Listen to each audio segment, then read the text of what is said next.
Good morning, good afternoon, good evening, everyone. Welcome to the launch of the UNEP GEO for Business Briefing Note series. My name is Corley Pretorius, and I'm the Deputy Director of UNEP-WCMC, the Biodiversity Specialist Center of the UN Environment Programme. We are here today to talk about the GEO for Business series that we are launching. UNEP has produced the Global Environment Outlook, or GEO as we call it, since 1995. The Global Environment Outlook and associated processes respond to the founding mandate of UNEP to keep the global environment under review. We do so by engaging a diverse network of international scientific and other professional communities to deliver these global assessments. Alongside the main publication, we have developed tailored outreach products for key groups. These include youth, cities and local government, and now business. GEO for Business is in itself a co-creation process written by business for business. It provides knowledge about the types of systemic transformations that are needed between now and 2050 to ensure we can have an environmentally, socially, and economically sustainable future. The first business brief we are launching today is entitled Adapt to Survive: Business Transformation in a Time of Uncertainty. We will hear more from the authors about this business brief in the panel's discussion later today. But first, it is with absolute pleasure that I invite UNEP's Deputy Executive Director, Joyce Masuya, to open our discussion today. Ms. Masuya has more than 20 years of extensive experience in international development strategy and partnerships across Africa, Asia, and Latin America. She has held several high-level positions at the World Bank and the International Finance Corporation, working across public and private sectors. Her training as a microbiologist and early career as a public health specialist could not be more relevant to today's discussion. Joyce, please, you have the floor.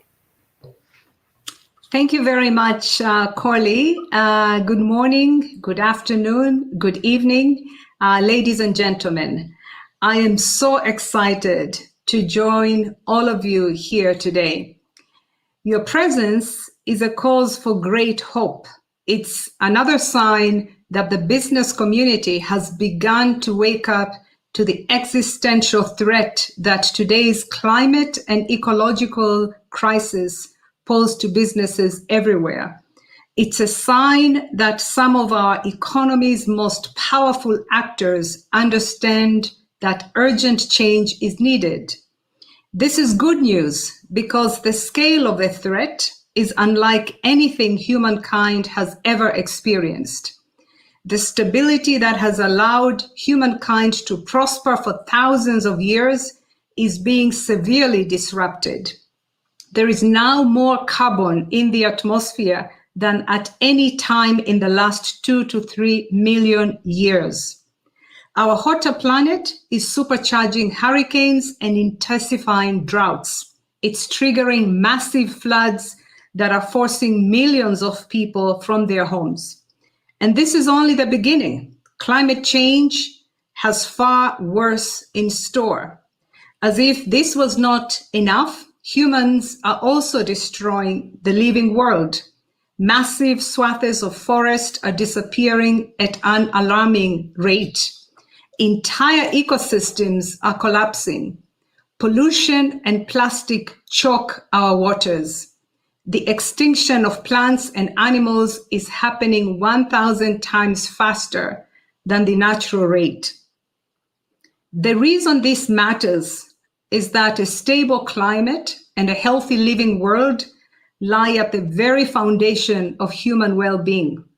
Without the rich diversity and abundance of life, the human species simply cannot flourish or prosper. And this is as true for businesses as it is for anything else. Business success depends on healthy people, resilient societies, productive natural systems, and a stable climate. Every single one of this is under threat.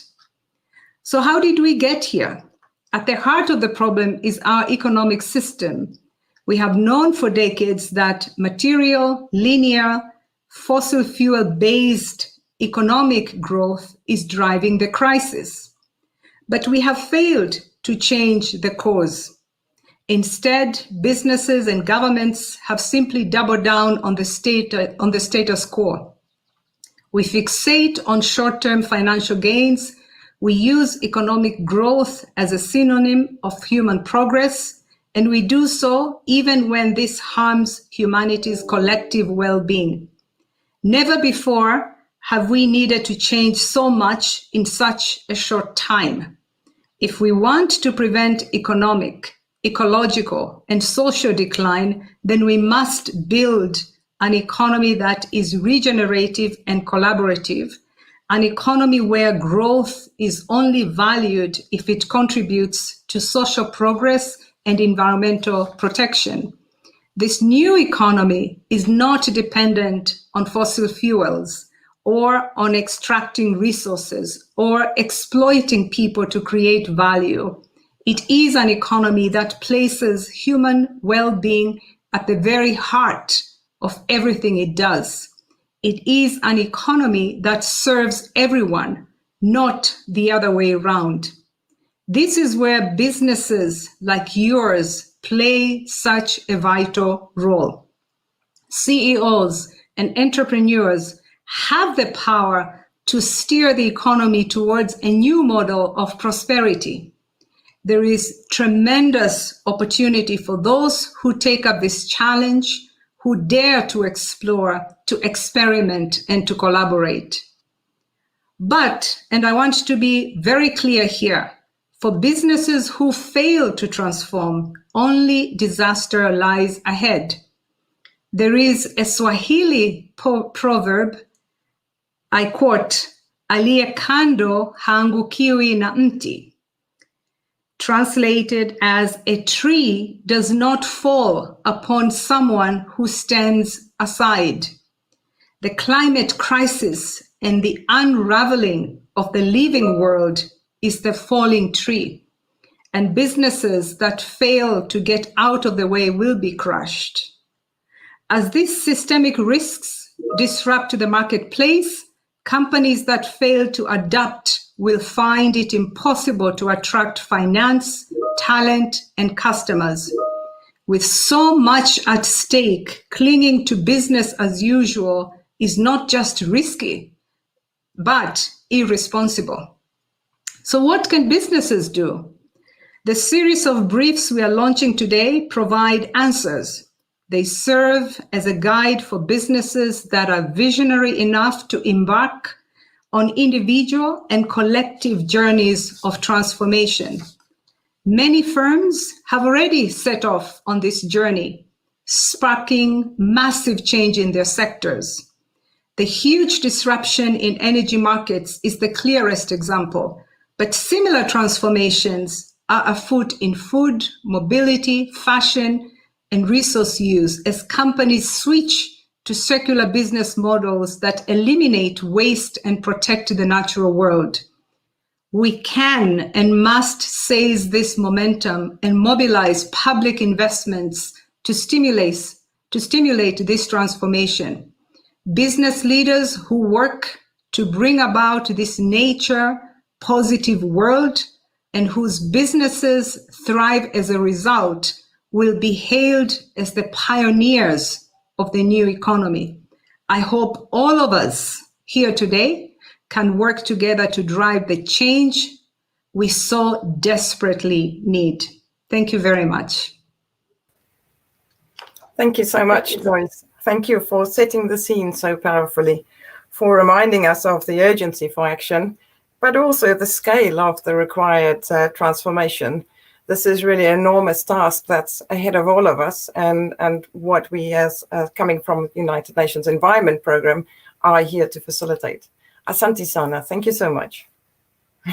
Thank you very much, Corley. I would now like to turn to the invited panelists to explore what such a transformation means more practically. So if I may introduce them. First up, Denise Delaney, who leads the Corporate Sustainability Services for Northern Europe for ERM, working with leading businesses on sustainability strategy, stakeholder engagement and disclosure. Denise works across pharma, energy, oil and gas, technology, financial services, and the food and beverage sectors. Next panelist, Antonia Gabo, who is the Deputy Head of the Center for Global Public Goods at the World Economic Forum. Antonia leads the Innovation and Circular Economy agenda and serves on the Executive Committee of the WEF, the World Economic Forum.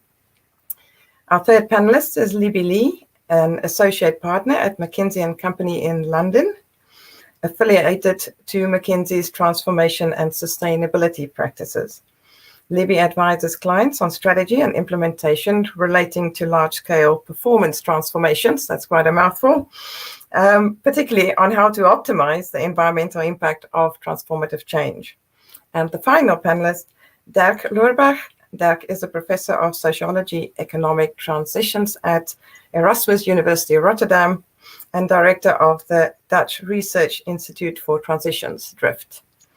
He has worked for 20 years in sustainability transitions research and was one of the founders of the transition management approach. So Dirk, if I can start with you, please.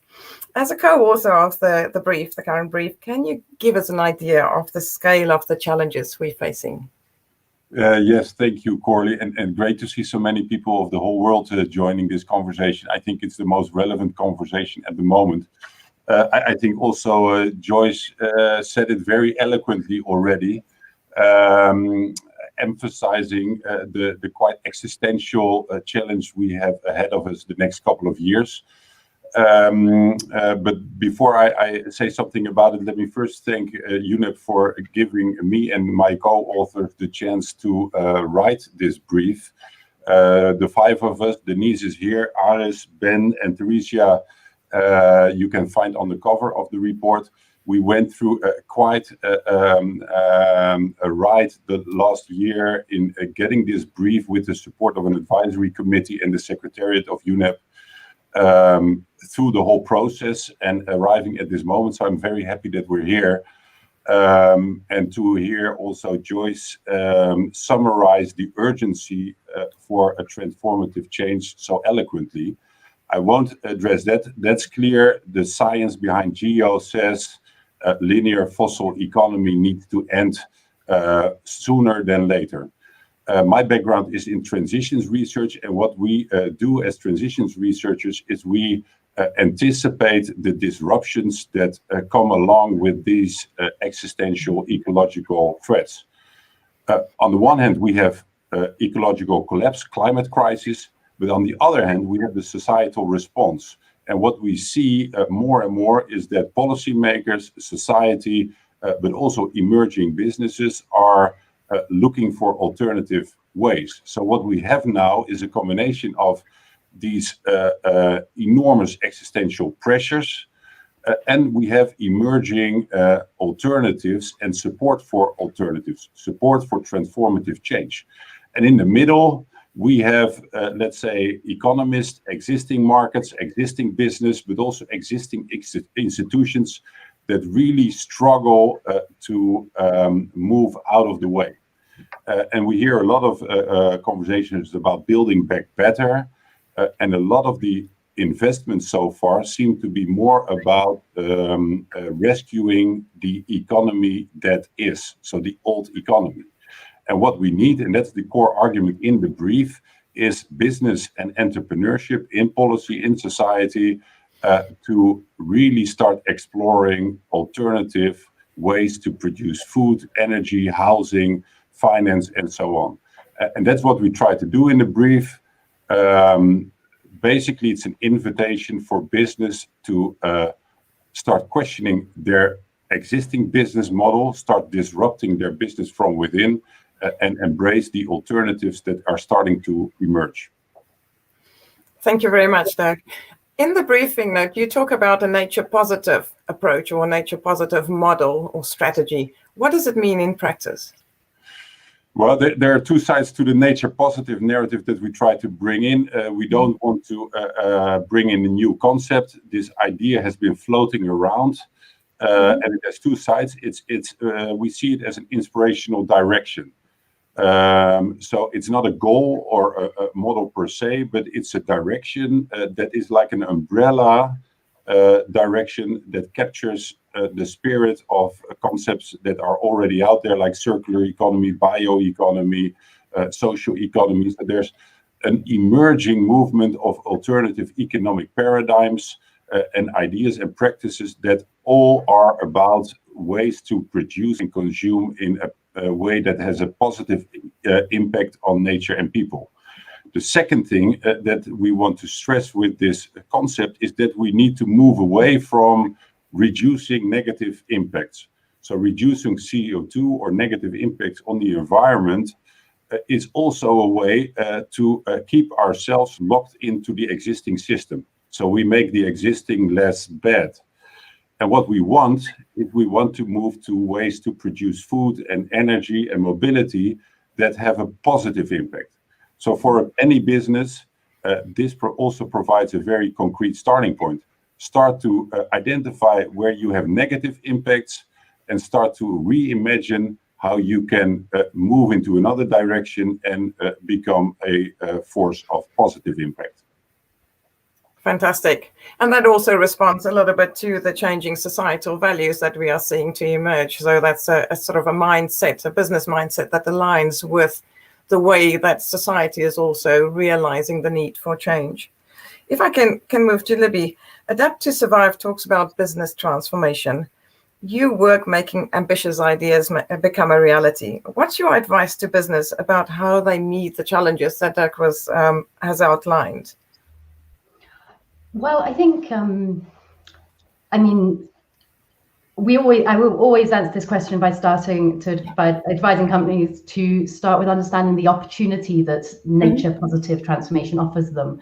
I mean, there's several potential sources of value, and the brief lays this out so well. Revenue uplift from new products and services, reinvention and reimagining, as Dirk said, of existing products, resource efficiency, where environmentally friendly change also saves money. More loyal employees. We're seeing that 80% of millennials want to work for a company that has a strong record in these issues, as well as value at stake. Products increasingly becoming regulated, becoming phased out. Business operations and supply chains exposed to climate risk like extreme weather, as well as other types, and inputs being banned, becoming scarcer, becoming more expensive. And it's very tangible. We're seeing that ESG leaders benefit from better financing availability, lower cost of capital, that kind of real tangible impact for our business leaders at the moment. And a company really needs to sort of identify these opportunities and risks and work out their posture towards them. We often put this on a spectrum from value preserving to value creating. On the one end, the business may be compliance focused, thinking about risk management. On the other end, it'll be thinking about sustainability as a form of competitive advantage and sort of being holistically sustainability driven. And the next steps for the business really fall out from there. This is said in the brief very beautifully, but this last year has really precipitated kind of business transformation around the world, like it or not. And we are really seeing forward-thinking companies proactively managing their transformation, with more and more of them integrating environmental considerations into those large-scale change programs. So, now is the time, and there's a real business imperative, both from the sort of the broader sort of burning platform of what is going on, environmentally, but also the business transformations that have started over the last year with the enormous disruption that we're seeing because of the pandemic. Mm-hmm. Yes, and certainly put an acceleration to the ideas and planning and strategy around this transformation. Exactly. A question to Denise. Business cannot achieve this transformative change alone. What action is required from stakeholders outside and around businesses to create that enabling environment and to drive or to make it compelling for businesses to transform? Excellent. Thanks so much, Coley, and thanks really to UNEP and to everyone involved, including my co-authors on this brief. Maybe a quick comment, just piggybacking off of Libby's comments there, really around the context, and Dirk alluded to it as well with the pandemic, that it wasn't lost on the author team of the challenge of writing this brief during the onset of COVID-19, and not to make light of it, but I think we embrace, as you often have to do as a professional working in sustainable business, of not letting a good crisis go to waste, and really to take all the lessons that we can from that. And I think that is a context that continues, obviously, almost a year later from when this commenced. And that is the context in which not just business obviously is operating in, but the whole ecosystem around it that you allude to, the governments and other stakeholders. I do think in the brief contends that the private sector is where we'll perhaps see the greatest transformation. And it certainly can't do it on its own. Companies don't exist in a vacuum, but need the policy frameworks, the critics and the observers that come from different parts of society. And often business wants a level playing field around some of these kind of specific topics. To put that more concretely, I think climate change is a good example of that, in effect, where we've seen the Paris Agreement, of course, collective action based in science, driving a regulatory environment to achieve those collective carbon targets, if you like. The movement around the task force for climate-related financial disclosures in the UK, for instance, to improve and increase the reporting of climate-related information. And that's not coming from, that's coming from the Financial Stability Board, a very clear underpinning of concern and risk, perhaps, but also as we help companies on that journey, there's opportunities to doing those deep risk and scenario analyses and making their business much more resilient. I think we're quickly seeing some of these measures moving from voluntary to mandatory, and not to appreciate or underestimate the power of institutions like stock exchanges, for instance, that are here in the UK making the TCFD reporting mandatory for different listings over time. And I think that'd be an interesting lever for change. I'm sure many of those on today listening have seen or read the Larry Fink letter from BlackRock. That's always very anticipated. I think the very clear position they put out, for instance, on net zero, and Aviva similarly coming out very strong on net zero, seeking to divest where they're not seeing those strategies. There are also indications of some of those messages becoming harder. We've got so many other examples I could cite, but it's not just, I think, the governments and the institutions, it's the challenging role that campaigners, NGOs, and other organizations that will scrutinize companies' performance and really bring these messages to the fore and to corporate doorsteps in perhaps a new way. That's not new, but I think it will take a new emphasis or a new angle going forward. Mm-hmm. And of course, this year we have, or not only this year, so really since the EPAS Global Assessment Report in 2019, there's also been an incredible rise around biodiversity on the agenda, and disclosure, talk about disclosure on nature and so forth. So, and the linking of the sort of the twin crises or the three around climate, nature and pollution are really coming together also with the disruption that the pandemic has caused. And Tony, if I can turn to you, the Davos agenda has also highlighted the need to move towards a nature positive economy, fabulous reports that you released last year, and has created a welcome spike in attention from across the business community. How has business reacted at this year's event, and how can we maintain that momentum that's generated from your convening? Yeah, no, thanks for the question. And maybe just to kind of kick off for those maybe who are not aware of what the Davos agenda was. So the World Economic Forum, we're a global institution for public-private collaboration. So we sort of sit at the intersection of business, government, and other stakeholders in trying to address these issues, right? And as you alluded to, and it's all available online, we hosted this year a virtual convening, really to try to bring leaders together around a lot of the key issues that as an organization we've been driving. And in that had a very strong focus for an entire day of the program on our global commons, right? And so within that, of course, nature, climate, food systems transformation, the circular economy, all of these issues, of course, intersect and are critical to really preserving, restoring, protecting our global commons in this current context. So I think to come to the question about the sense of urgency, I suppose in a way, last week was really just the confluence of what everybody just referred to. On one hand, there is a fundamental risk, and I think that this has really become increasingly acute to both the public and the private sector. And we've seen that through COVID, of course. It's not lost on anybody that these things are connected. It's a system. And so the risk to not having a net zero decarbonization, nature positive future is clear. And we launched our global risk report, as we do every year. And even in the context of the pandemic, those environmental risks still remain as the top in terms of likelihood and impact in the sort of medium long-term timeframe. And so the question, of course, continuously is, we see that, so we need to act on it now. The pandemic has been, the risk of pandemic has for years been also featured in that risk matrix.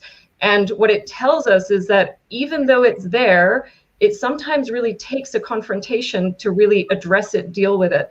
And so this is where we're trying to, I think, like many people, make this connection between these twin crises. We have, of course, the current pandemic, but the climate crisis is clear and is very acute. And we heard that message, I think, clearly from leaders last week. But of course, opportunity is the flip side of risk, right? And as you just referred to, we did launch a report last year on the future of nature and business. And there, it is really making the case for protection, investment, and restoration of nature. It's up to a $10 trillion business opportunity by 2030 and can offer up to 395 million jobs in both developing and developed economies. And so then you kind of get into therefore, what are the steps that need to be implemented to really realize that opportunity in a practical sense? And then maybe just kind of the third thing that I would highlight from the conversations last week is really, I think, this growing understanding, awareness, and Joyce mentioned this as well, that there is a sense of urgency, and that's coming from various sectors. Denise just talked about the financial sector. I mean, we're seeing incredible mobilization, again, linked to risk, right? So there is a real clear recognition from the finance community that there is a risk to investing in businesses that are not necessarily addressing their climate risks or their nature risk exposures as well.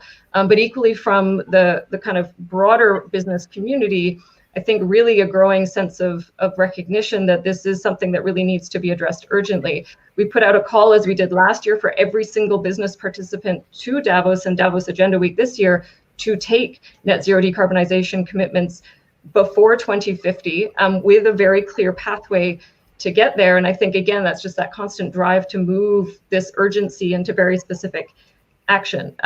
So I think we're, let's say, positive about the focus, the attention, the mobilization that's going into the COP and into the conventions on biodiversity from the business community. But I think we're also clear that not enough is happening, right? Let's not kid ourselves. We are so far behind achieving these SDGs, and we've come backwards in the current context. So we really need to continue to push that mobilization and not sort of think that actually everything is fine and good when it comes to the current commitments that are on the table. Can I say something? Because I think this is also a challenge that we try to identify in the brief. Yes, there are a lot of reports. There is a lot of commitments, and I see some comments in the chat about it as well. So there's sustainability efforts within businesses, but what we try to identify, it's not enough. Somehow we are, as policymakers, but also as business people, but maybe also as consumers, locked in to this mindset of, yes, we know the urgency, and then we go back to our usual business and try to manage risks and optimize existing processes. So what we argue for in the brief is we need new type of entrepreneurship, and we see it in society. It's like social entrepreneurship. It's new type of entrepreneurship that starts with the societal values and then tries to create something that produces that value, and then in the end that you will also be financially compensated by it. The whole current economic system is and the financial system as well is focused on money and on maximization. And I think as long as we stay in this mindset of traditional business management, risk reduction, and risk assessment with the traditional metrics, we are only continuing to drive this disaster. So we need capitals approaches, we need a different kind of entrepreneurship, and we need new ways to create more cooperative and common-based markets. Thank you, Doug. Yes, and yesterday we saw the launch of the Economics of Biodiversity, the Dasgupta Review, and one of the key messages there was exactly that we need different measures of success, because what we're measuring as success at the moment is not success for the broader society and for the planet. Thank you for that. I want to come back to your point also, Antonio, on what Dirk has said. So how do we move from mobilization to action? So you are asking the CEOs for their commitments. What else do we need to do to get to that internal business transformation? The briefing note describes an economy that's locked, as Dirk said, into that linear sort of way of thinking, linear supply chains. Do we need a different way of working, or how can we organize ourselves differently to catalyze this transformation? Yeah, I mean, in many ways, I suppose, but one, so how we've sort of embraced this system transformation approach is indeed by really trying to shape partnerships, right? So shaping public-private partnerships against quite specific goals and objectives, right? So, Joyce mentioned the circular economy, right? So the circular economy is fundamentally about transforming exactly that linear approach. How do we rethink the design, the materials, the use, the reuse of products and services to try to really disconnect, shall we say, those impacts on the environment and dependent on natural resources, but still generate positive value. But at the same time, we know that actually achieving that, again, this is a case where we've demonstrated there's an incredible economic opportunity, but there's all sorts of change management challenges in the way of actually achieving that. And that ranges from, let's say, just highly optimized business systems, which have been optimized against the current system, to the policy incentives, to the economic incentives. And so that's where we shaped a partnership, the platform for accelerating the circular economy, of which UNEP is also a partner amongst many others, to bring those companies together with the governments, as well as with the leading experts and organizations working in this space, to say, look, we have a common objective. We know what we're trying to work towards in a particular value chain, be it plastics, electronics, fashion, textiles, etc.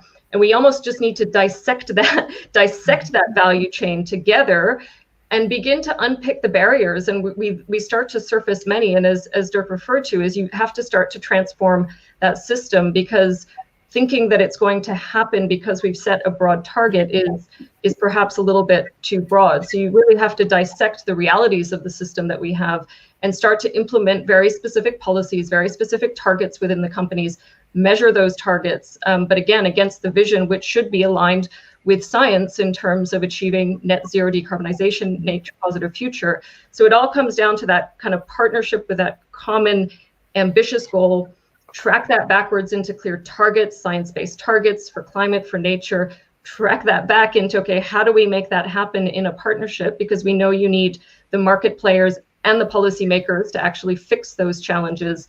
And then hopefully we start to do that, see that progress move forward. But it all has to be done really quickly, right? And that's the challenge that I think we collectively face, is the speed at which we need to start shifting these systems. And that's where really that bold ambition and commitment is needed. So it's about doing that for circular economy. We're doing it for forestry, the Tropical Forest Alliance, trillion trees, nature. We have to hit all of these key areas, climate, and hopefully we can start to really mobilize the system transformation. And if we think about the sort of innovation adoption curve, you have a number of companies that are in the early adopters group. So can they help to set the pace of change? Are they sort of the trailblazers in terms of removing barriers and innovating? Yeah, no, absolutely. I mean, funnily enough, we launched a report in January called Trailblazers, which was a slightly different theme, but absolutely. I mean, you need the leading companies that are really pushing the agenda, and they have to be well ahead of the curve, right? So when we say net zero decarbonization by 2050, that's the entire global economy, which means that your movers, your early moving companies that are really pushing this actively, who we work with, need to be really driving that agenda.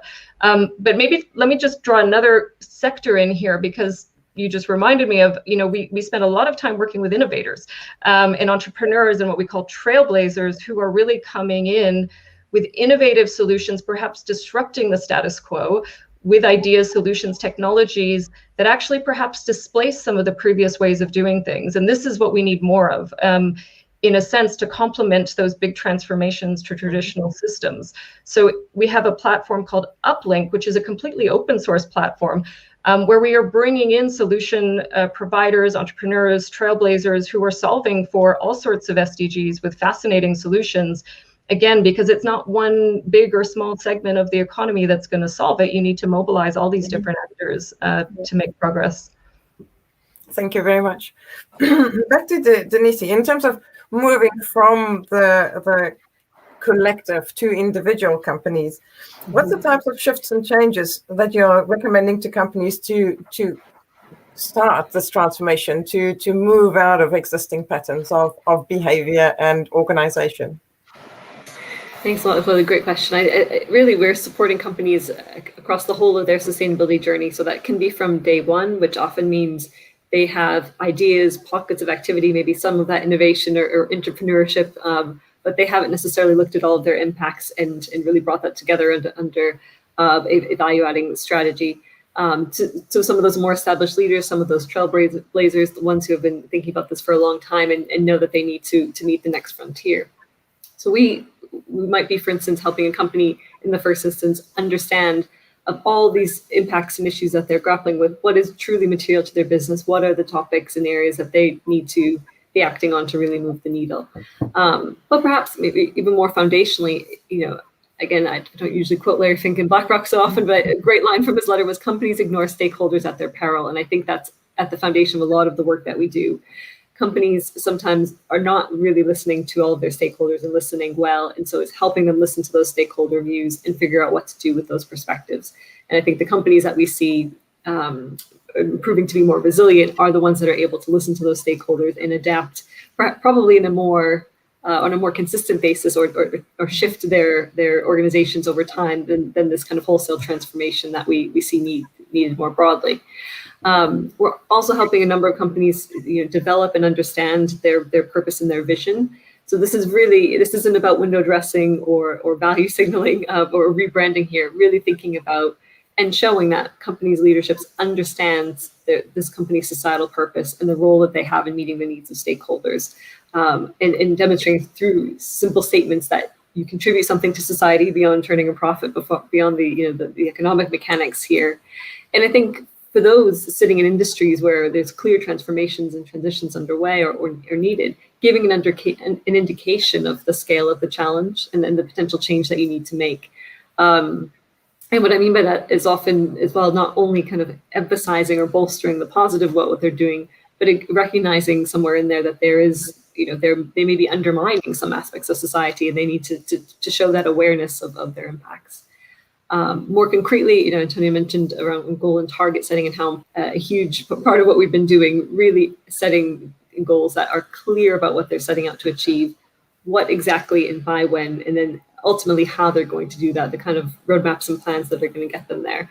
I think we're well past the days where short-term objectives were enough to satisfy the diversity of stakeholders that have concerns about business, looking at ambitions for 2030, very often even beyond, and getting those organizations to think long-term. Certainly it's the performance we've had over the long term that's gotten us in the position that we're in.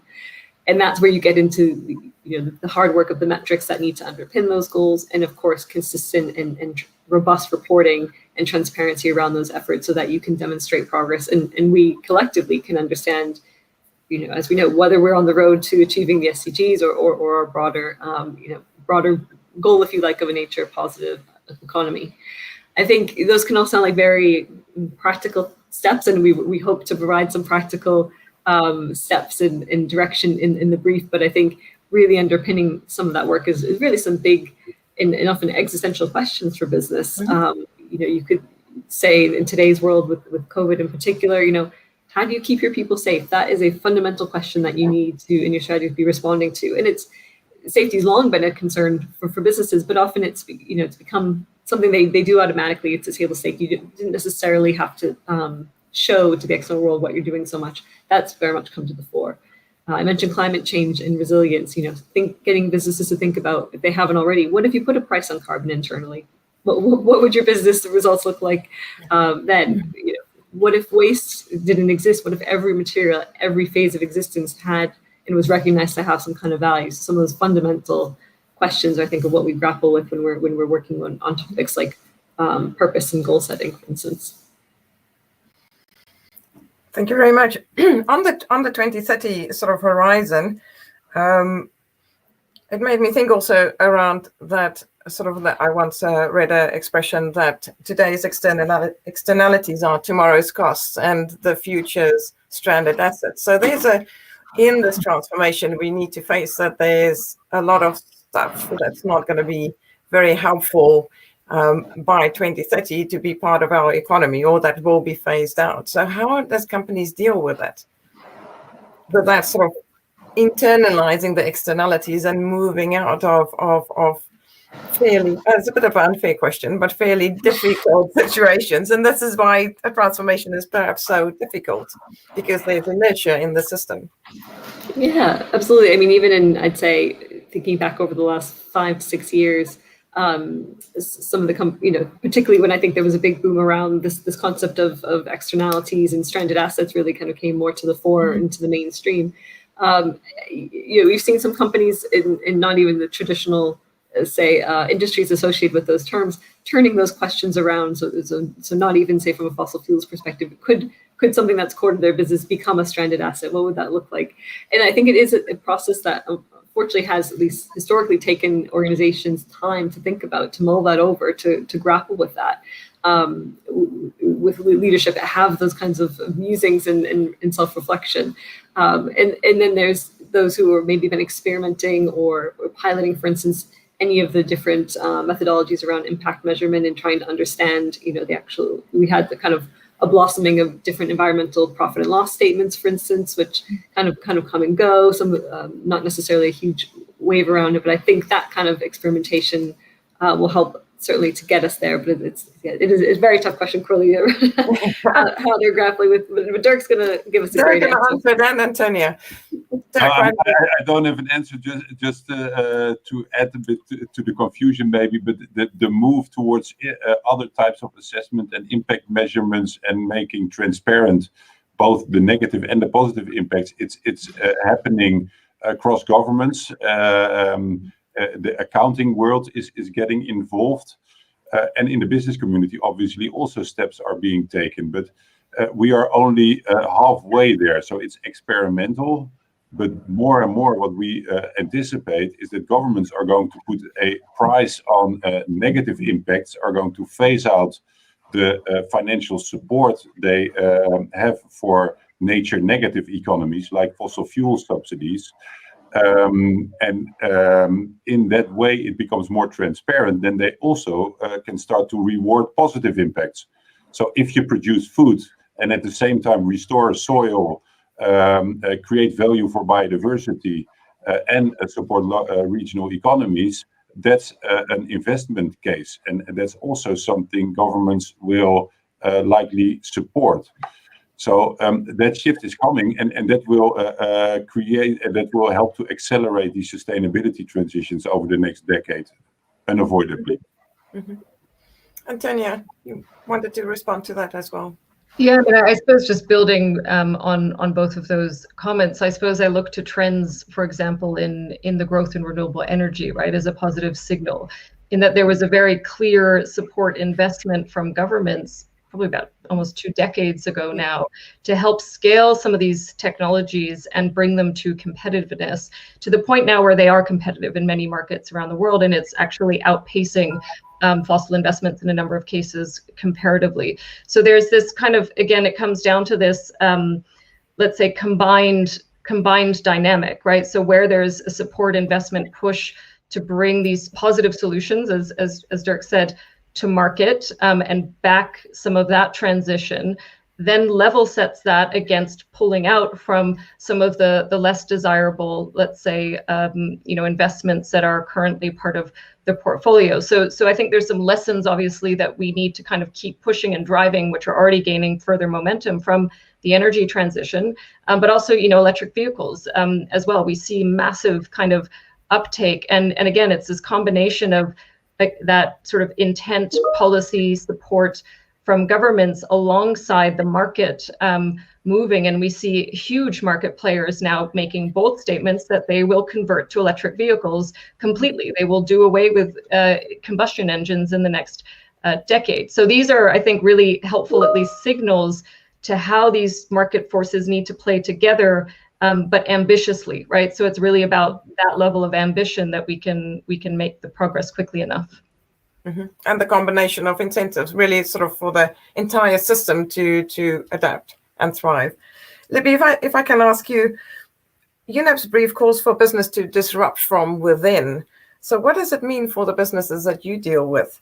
How are they open to this idea, or does it feel too painful or potentially frightening to disrupt from within? I mean, so the short answer is yes, we are seeing that businesses are increasingly open to this. But as the conversation that we've just had demonstrates, it can be quite intimidating. There's a huge sort of external ecosystem here. There's incentives, there's regulations, there's a lot going on externally to the business. But what we try to do is simplify and bring it down to concretely what you can do within your business, as well as engaging externally. And businesses don't need to be intimidated by the scale of change. All large-scale change requires individual action, and it always has done historically, and it will do in future. And we know that the best way to undertake business transformation is 3 simple steps. Firstly, you understand your starting point and set ambitious, robust targets, to Denise's point. Secondly, you do detailed bottom-up planning that creates, it's crucial that you're creating change leaders across your organization who really understand the transformation that you're undertaking. And then thirdly, that you performance manage implementation rigorously, relentlessly, until impact is achieved. And undertaking nature positive business transformation is not fundamentally different. Yes, the metrics to understand and manage the nature positive impact are different, but they need to be considered hand in hand with financial metrics to make it a reality. I mean, one of the most frequent questions that we hear at the moment is, so how should we organize the company around this? Who does what, practically? And CEOs are ready to change in a very practical way. They want to put someone in charge. And organizations across different industries have started to reorganize, but their starting point and approach varies greatly, for good reason. I think a good analogy is the journey that digital has been on over the past 15 years. 15 years ago, it was an enabler for communication. It was smoothing kind of supporting processes. It was probably part of a supporting function with dedicated resources. Then it transitioned to being an essential topic. It was driving productivity uplift and efficiency. We're here. You can see the similarities in many ways.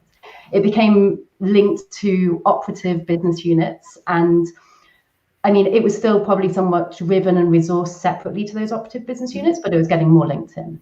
Then it became a differentiating factor for businesses, for brands, driven by the desire to kind of lead and shape their industry.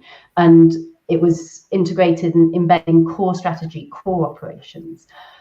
And now what we see is that digital is often core to, not absolutely core to corporate strategy, with digital at the center of value creation. It's driving the strategy, it's driving operations with knowledgeable practitioners across the business. And sustainability, we see it's going on a similar journey. And I think for the businesses out there, how they set up the operating model to do this really depends on your core business, on how fast you want to move, on where you want to position yourself on the spectrum I mentioned earlier, from sort of value preserving to value creating, and on your external ecosystem. But to come back to your question, it's businesses don't. There is appetite to do this, and I think a temptation to be intimidated. But all large-scale change requires individual action. Thank you very much. And I think the digital transformation is a great analogy. And I wanted to come back to something that Denise mentioned also in terms of understanding your stakeholders. And of course, one of your major stakeholders are your employees. So do we have the skills, and how does it affect, and how can we create that confidence with employees and the skill sets for this business transformation? And maybe anyone can add on to that, your response. Yeah. Happy to kick off, Corley. I suppose I come at it maybe from a different angle, in that I think with just about every company that we're working with, one of the drivers for their engagement is that their employees are pushing for this, yep, and want to see them at the forefront of it. So I think it might be at their peril to not think this way. That being said, I think in your question there's perhaps you're alluding as well to some of the real disruption that will come potentially to jobs, and what kind of areas it might put at risk. I won't remember the figure, but Antonia gave us a good one at the start around however many millions of new jobs that could be created though in that transformation. So I think as a company, as an employer going through that, you need to be absolutely thinking first about your people and how you're going to provide them pathways perhaps to new arenas, to the new frontier that maybe you're exploring. And again, I think it comes up very often in the context of a just transition, and when we come to the energy industry, and we're grappling with that. But I think that's just going to be one fertile ground for how we really effectively bring people within the companies along with us, and not lose them along the way. They certainly have the I guess the motivation and the mission and the purpose and the spirit behind that, and we need to help them with those next steps. I'm sure others will have views as well. I completely agree with that. Also in the brief we identified if companies don't engage proactively with this transformative change, employers, but also the other stakeholders, consumers, customers, will start to move away from them. We already see that happening, for example, in the oil sector. So disrupting from within how we work with organizations is that you create the internal space to go on this transition journey. So what we sketch in the brief are a couple of steps that you can take. It's a process you need to go through to basically try to reinvent your own business in a nature positive future, and then start backcasting, we call it, reasoning backwards. What are the steps that you needed to take to get there? And those are your intermediate goals. So start with a direction and a purpose, and reimagining your business, and then identify where it might be already happening in your business and how you can mobilize it. And if you do that with your employees, that's also a way to create engagement, creativity, and to disrupt your business from within in a very positive way. Mm-hmm. Any other views on the skills and training, education? This is part of a system of how also create that sort of readiness and supporting the transition. I mean, I suppose there's a skill building journey, which is a continuation of skill building and employee development that we have seen in the private sector over perpetually, really. But and it doesn't stop, and we have the skills to build employee capabilities around this. It's just another topic. And I think Dirk's point about finding where it's happening already, understanding who your change agents are already, having a kind of agile. There's often this tension. Do you want everyone in your organization to know how to do everything, or do you put a sort of central expert team in that can help people? And the fact is, it's at the moment it's probably a bit of a mix. You're building basic capabilities across the organization. You have specialist practitioners in some sort of agile team in the center who can go and help and support. And gradually that balance of knowledge and capability, it shifts. Mm-hmm. Antonia, you wanted to come in also? Yeah, maybe just two quick reflections on that point. I think it is important to note that there are quite a number of cases where actually the employees pushed companies to move before the companies were ready to move, right? So there was very much a kind of mobilization of staff, employees within organizations who see the challenges of climate change, of biodiversity loss as something that is very personal and something that they hold firm as a principle and a belief that they would like to work for a company that is driving this transformation. So there's a mobilization, I think, actually, of the energy and the commitment of employees that can be really leveraged across organizations. And of course, building it into also the KPIs, I think, of the organization. So I think when we see really a fundamental transformation happening throughout the organization, it's when it is fully integrated into the core business functions, right? It's fully integrated into the KPIs with financial linkages connected to the climate environmental performance of the organization that has a financial implication as well. So these two things, I think, are important elements really to driving this fully. One is fully mobilizing the energy, the passion of the staff that are there, because again, sometimes they're well ahead of the companies. And so how can you use that to the advantage? And then the second is looking for true integration, right? I think there's one thing to have sort of a conversation and a set of targets that maybe sits a little bit alongside strategy that's very different from board level engagement, integration into the core business functions, integration into the KPIs for those directors. That's really where you can see proper transformational change within the companies, at least that we've seen. Mm-hmm. That's great. That's a great framing, and I think very helpful. We have just over 2 minutes left, so I'm going to ask you for a closing, not a statement, but a few words. And it's on the benefit of action. Who stands to gain? How long will it take? And can this be a just transition? So who wants to go first? Dak? Sure. 1 minute statement or a 30-second statement. I guess I want to emphasize the disruptive nature of transitions then. Because we are all like-minded people here and we all agree that this is the direction to take. I saw a comment from Peter on who is we. I think I want to make it more personal, that this existential challenge, whether you're in a business or in academia or as a citizen watching this, try to do everything possible to shift your lifestyle, your consumption style, and your finance to support the nature positive economy, because ultimately that's what drives the transition and what also makes the people that don't get out of the way be phased out and disrupted. Thank you. Antonia?